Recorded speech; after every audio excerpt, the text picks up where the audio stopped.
మార్చి 9 విశ్వాసమే విజయము. మార్చి 9 విశ్వాసమే విజయము. అనుదిన ధ్యానములు. దేవుని కాపుదల. ఆ దినమున మనోహరమగు ఒక ద్రాక్షవనముండును. యెహోవా అను నేను దానిని కాపు చేయుచున్నాను. ప్రతి నిమిషమున నేను దానికి నీరు కట్టుచున్నాను. ఎవడును దానిమీదికి రాకుండునట్లు దివారాత్రము దాని కాపాడుచున్నాను. యెషయా గ్రంథము 27 అధ్యాయము 2-3 వచనములు. మనము శక్తిగల రక్షకునికి చెందినవారమని మనకు తెలుసు. ఆయన మన క్షేమమును గమనిస్తూ మనలను కాపు కాస్తూ ప్రతి నిమిషము నీరు కట్టుచున్నాడు. నేను బైబిల్ చదువుచున్నప్పుడు దేవుని యొక్క నమ్మకత్వాన్ని నిరూపించిన మనుష్యుల పట్టికను చూచినప్పుడు నా హృదయము కృతజ్ఞతతో కరిగిపోతుంది. అబ్రాహాము, యోసేపు, మోషే, ఏలియా వంటివారు లోకమును లేదా లోకఘనతను వెదుకలేదు. వారు జీవము గల దేవుని వెదికారు. మరియు వారు ఆయన నమ్మకత్వాన్ని చూచారు. వారి సహాయార్థము కోరేషు వంటి వారిని దేవుడు లేపాడు. మనకు సహాయము చేయడానికి అన్యజనులను సహితము దేవుడు లేపుతాడు.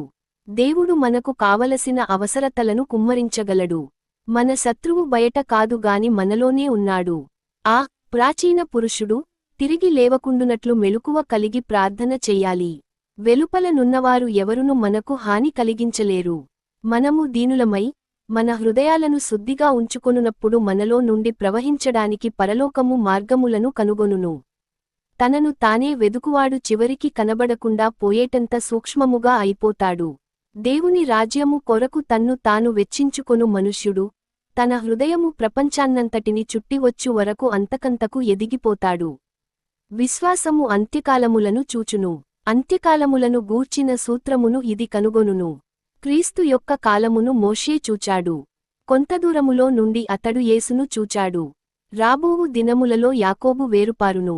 ఇశ్రాయేలు చిగిర్చి పూయును. వారు భూలోకమును ఫలభరితముగా చేయుదురు. యెషయా గ్రంథము 27 అధ్యాయము 6 వచనం. ఎందుకంటే యాకోబు ఇశ్రాయేలుగా మార్పు చెందాడు. దేవుని సన్నిధిని, క్రీస్తు సన్నిధిని నిత్యము కలిగియుండుట ఎంత భాగ్యము. లోకము చూడని వాటిని మనము చూస్తాము. దివారాత్రము దేవుడు నిన్ను కాపాడతాడు. నీ రూపాన్ని చూచి నీవు సాధారణమైన వాడవు కావని అందరూ గుర్తించాలి. నిన్ను ఏది తాకినను అది గొప్ప అదుర్భాటును పొందుకొనును.